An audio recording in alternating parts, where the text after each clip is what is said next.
غموں مایوسیوں میں ڈوبے ہوئے شاعر، بے گھر اور اجڑے ہوئے شاعر،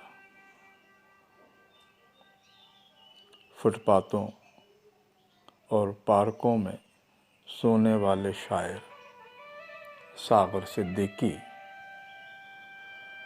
1928 میں انڈیا امبالہ میں پیدا ہوئے۔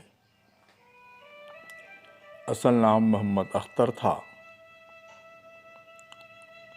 شاعری میں اپنا نام ساغر صدیقی کیا۔ ماں باپ کی اکلوتی اولاد تھے۔ والدین انتہائی غریب تھے۔ ساغر صدیقی نے کوئی باقاعدہ تعلیم حاصل نہیں کی۔ ایک دکان پر کام کرتے تھے۔ ایک صاحب نے اردو لکھنا اور پڑھنا سکھائی۔ ساغر صدیقی کو شعری شغف شروع سے ہی تھا۔ کلام کی اصلاح کے لیے لطیف انور گرداسپوری سے فیض حاصل کیا۔ ساغر صدیقی ترنم میں پڑھتے تھے اور مشاعرہ اپنے نام کر لیتے۔ 1947 میں پاکستان بنا تو لاہور آ گئے۔ جو شعراء جانتے تھے انہوں نے ساغر کو ہاتھوں ہاتھ لیا۔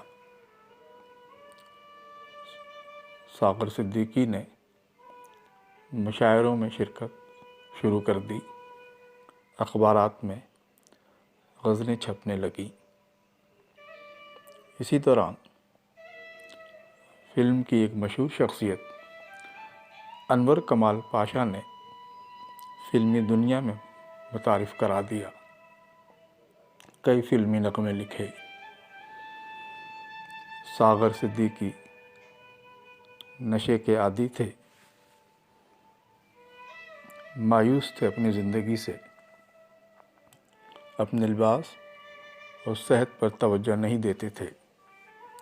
انداز درویش و فقیرانہ تھا۔ 1958 میں جگر مراد آبادی کی صدارت میں مشاعرہ ہوا۔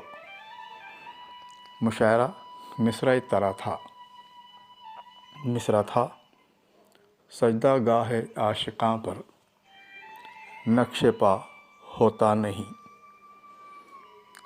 مختلف شعراء کے بعد ساغر صدیقی نے اپنی غزل پرسوز ترنم میں سنائی۔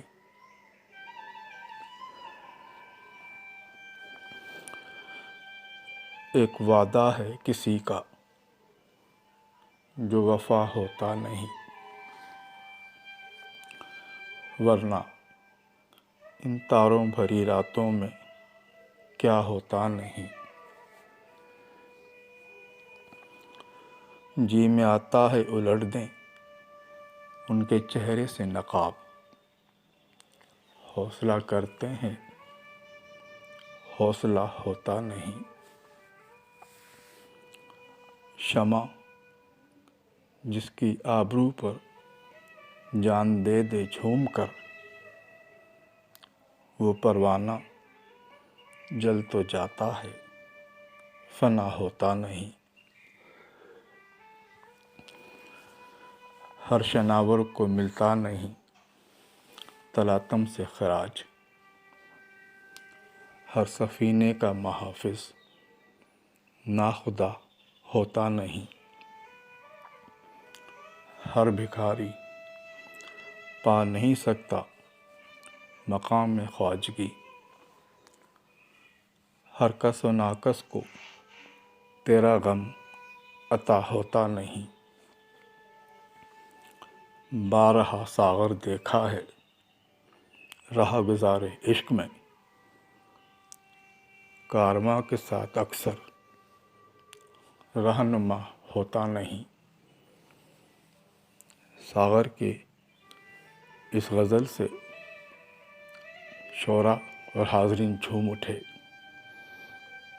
جب جگر مراد آبادی اپنی باری پر آئے تو انہوں نے کہا، حاصل مشاعرہ غزل ہو چکی، اب میری غزل کی ضرورت نہیں۔ جگر مراد آبادی نے اپنی غزل اسٹیج پر پھاڑ دی۔